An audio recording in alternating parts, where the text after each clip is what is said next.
Hi, I'm Steve. Welcome to the Carmichael workshop. Today I'm going to make an electric guitar with the X-Carve machine. I'd like to thank Inventables.com for making this video possible by providing me with the X-Carve and some accessories I need to complete this project.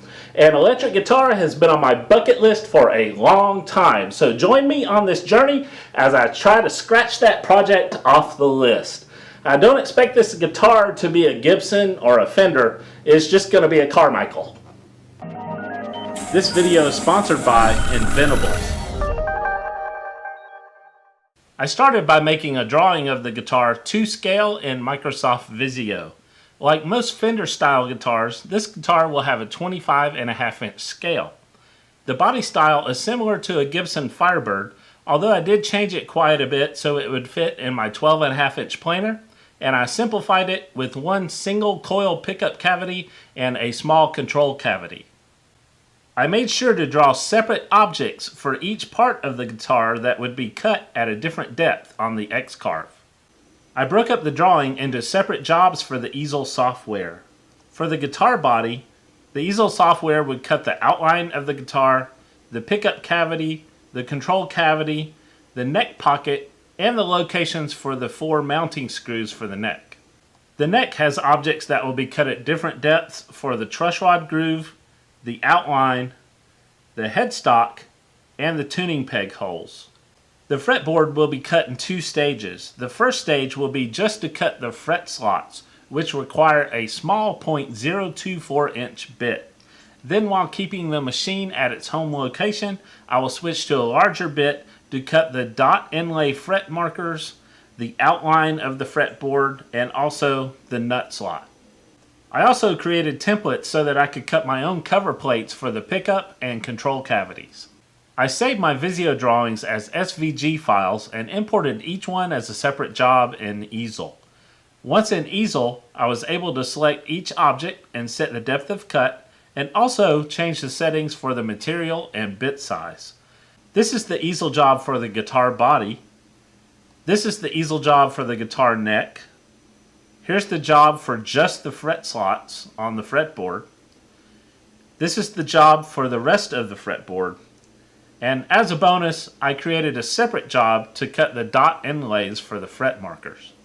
After setting up the jobs in Easel, I double-checked all the settings and ran each job for one pass on a test piece before I cut into my actual work pieces. A common thickness for guitar bodies is 1 3/4 inches thick. So I'm going to use this Georgia pine board that my buddy Hans gave me. It's pretty hard stuff, and it's just over 1 3/4 inches thick by 7 3/4 inches wide. There's a lot of clear pine here between 2 knots, so I'm going to cut that into 2 sections, straighten up the edges, and then glue those 2 together to make up the blank I need for the guitar body.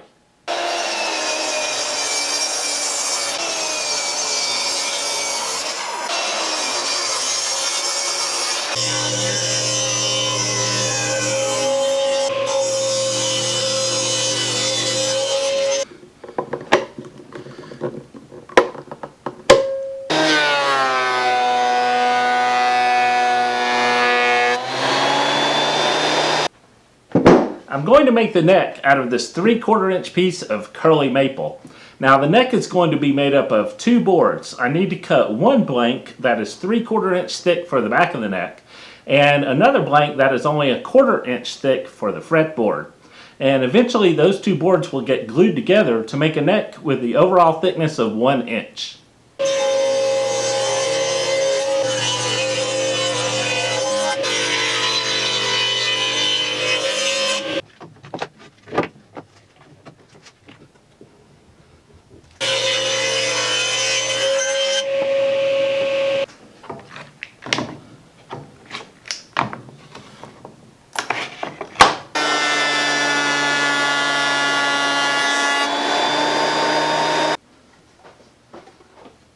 Alright, I've got my blanks ready for the guitar body and the neck, and I made sure that they're perfectly flat. Now, if you don't have the tools you need to mill up your own blanks, you can buy them pre-made and ready to go from guitar suppliers online. Now I'm going to take these over to the X-Carve and ask it politely to carve out a guitar for me. I've attached a thin wasteboard to the bottom of the body blank with screws that are out of the path of the bit. And that allowed me to use these clamps to clamp it onto the table. So let's carve it out.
I'm going to make the neck out of this beautiful piece of curly maple.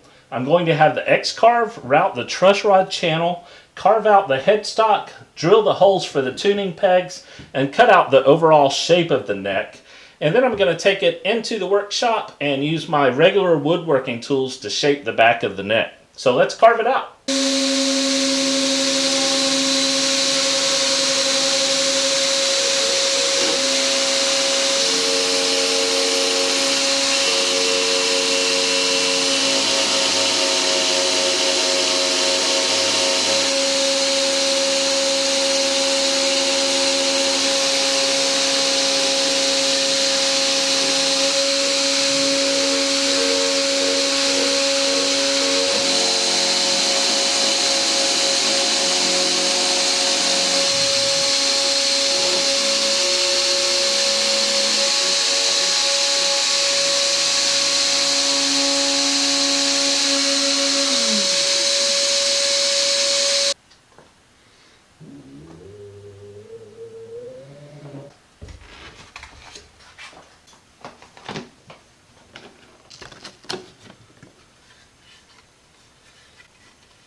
The instructions for this particular truss rod say to run a thin line of epoxy down both sides of the bottom of this slot and glue the truss rod in.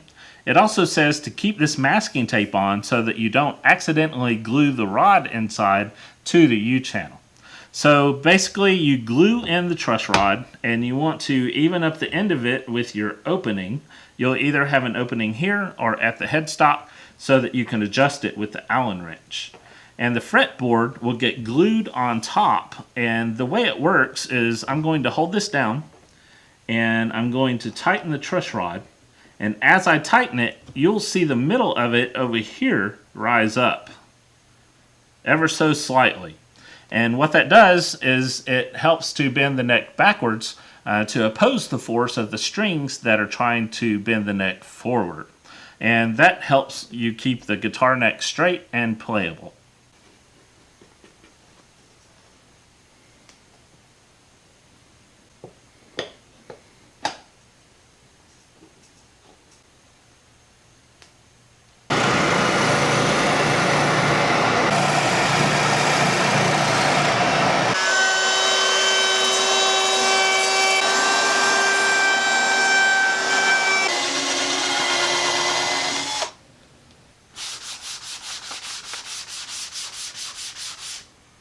Alright, I've got the guitar body sanded and to the point where I want to start adding some color to it. And I've decided that I'm going to dye it blue. Now, I've never tried using wood dye before, so this is going to be an experiment. I still have some holes I need to drill in the body for like the neck screws and also the cover plate and the bridge on the front. But I can do that when the time comes. Now, I went out and bought some powder dye, some stamp ink, and also some of this trans tint blue. And I tested them out on an offcut from the guitar body, and it turns out that the trans tint blue provides the most brilliant color. So I'm going to go with that. And I've already mixed up some here with water, and I'm just going to apply it with a rag. Now, since it is water-based, I'm expecting it to raise the grain, and I will have to sand that back down and apply another coat or several coats to get the color that I want. Now, one thing about using dyes is that it will stain everything. So you want to make sure you wear gloves, you cover your work area, and you make sure you don't get it on anything you don't want to turn blue.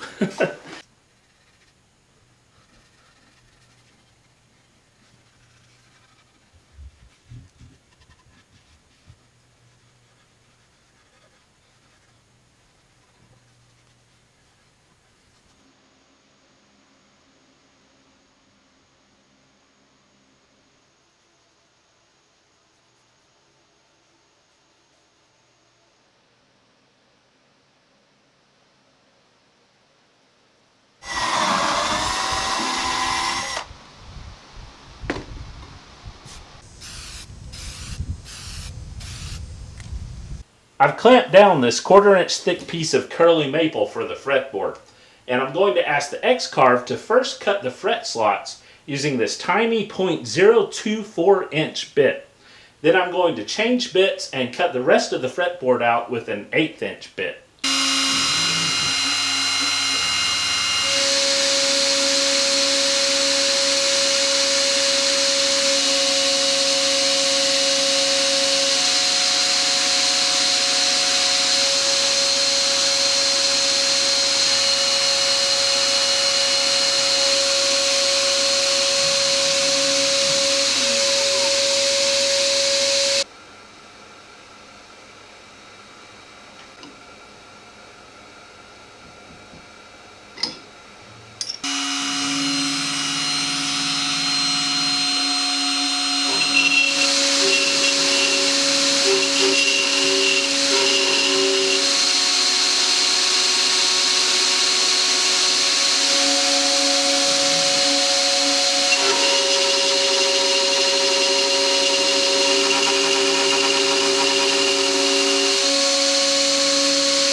Okay, I lightly sanded the fretboard, and now I can glue it onto the neck.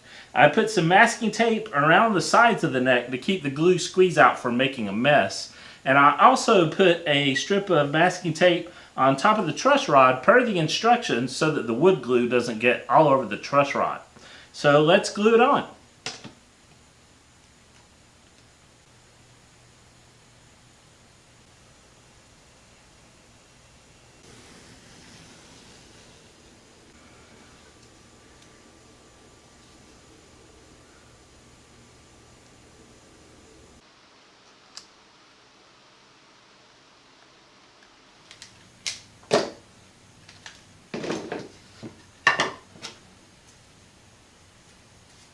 I've clamped down this thin piece of walnut, and I'm going to use the X-Carve to cut out 1/4 inch plugs for the dot inlays on the front of the neck and 1/8 inch plugs for the dot inlays on the side of the neck.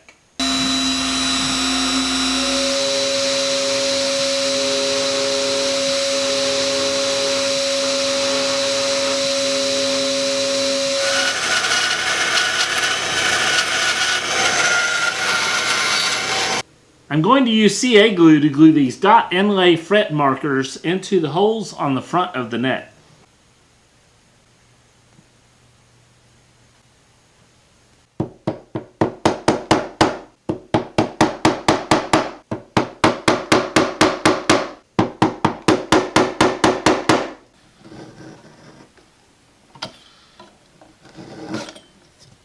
I used the X-Carve to make this 12-inch radius sanding block.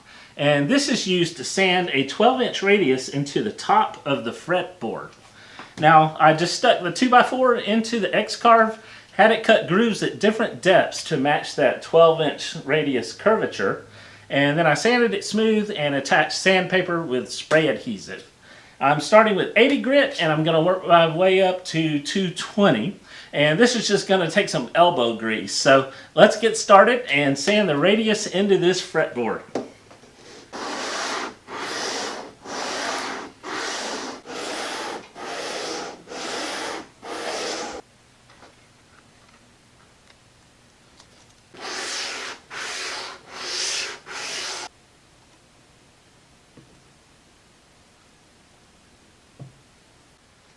Alright, I've got that 12-inch radius sanded across the fretboard. So now I'm going to take care of the transition here between the fretboard and the headstock with my spindle sander.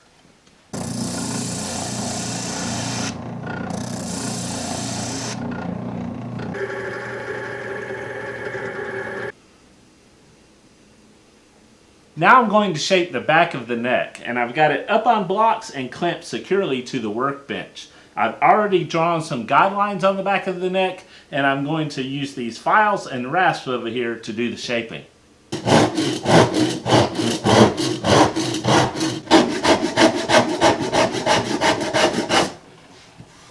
Basically what I'm doing here is called faceting. I drew a line on the back of the neck and a line on the side of the neck, and then I connected the two by filing the wood away. I'm going to do the same thing on the other side, and then I'm going to keep filing off these corners and making smaller and smaller facets until the back of the neck becomes a round profile.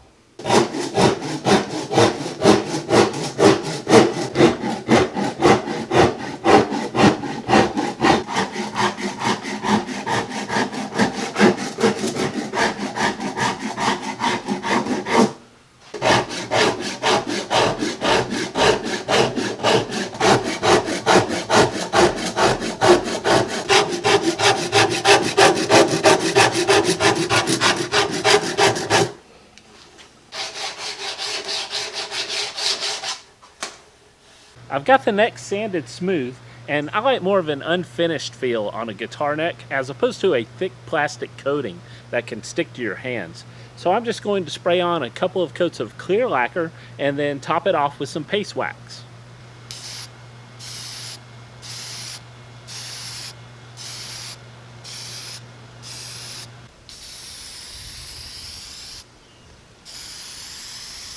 To install the frets, I'm just cutting the fret wire to size using wire cutters, and then I'm going to hammer them in with a soft rubber mallet so as not to damage the fret wire, and then I'll just file down any sharp edges. I'm using pliers to gently put a bend into each piece of fret wire so it'll fit nicely across that 12-inch radius that's on top of the neck.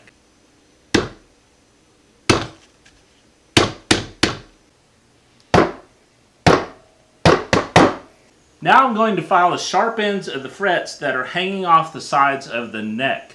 Now guitar makers use special files and jigs for this, but I just have this tray full of old files, so I'm going to start with a coarse file and run it down each side of the neck until the frets get close to the wood, and then I'm going to switch over to a fine file and get those frets down to where they're nice and flush with the wood. And it's okay if I get into the wood a little bit, I can just touch it up with some spray lacquer. Once I get to that point, I'm going to use these smaller files to kind of round over the ends of the frets so they're nice and comfortable when you slide your hand up and down the neck.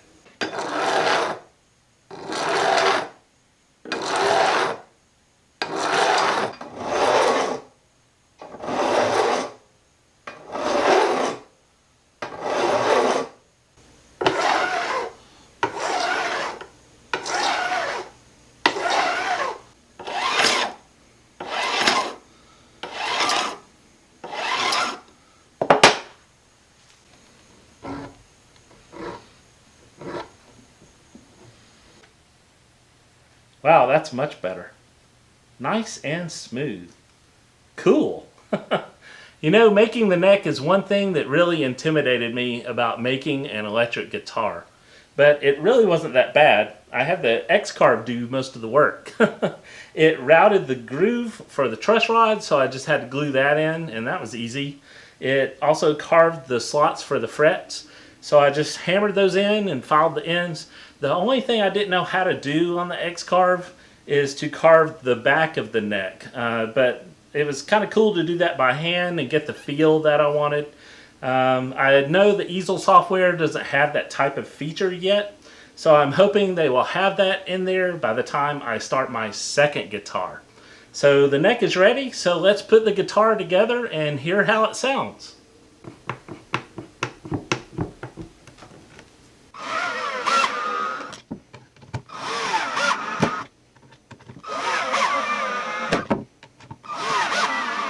For the electronics, I bought this pre-wired kit that comes with a pickup, volume and tone knobs, and an output jack. I also made my own cover plates out of leftover maple from the neck that will cover the pickup and control cavities. So the only thing I need to do is detach the pickup wire from this knob, tunnel it through the hole into the control cavity, re-solder it onto the knob, and then mount everything.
Hey, that turned out pretty cool. I just need to spend some more time with it, giving it a good setup.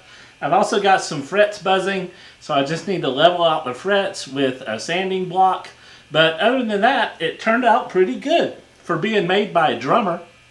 I'd like to thank Inventables for sponsoring this video and providing me with the X-Carve, some milling bits, and the Easel.com software that I use to make this cool electric guitar. Visit them over at Inventables.com. To find out more about this project, please visit my website at thecarmichaelworkshop.com, where I will have a complete article with details. If you enjoyed this video, please give it a like and share it with your friends. If you're new to my channel, please subscribe. I would love to have you.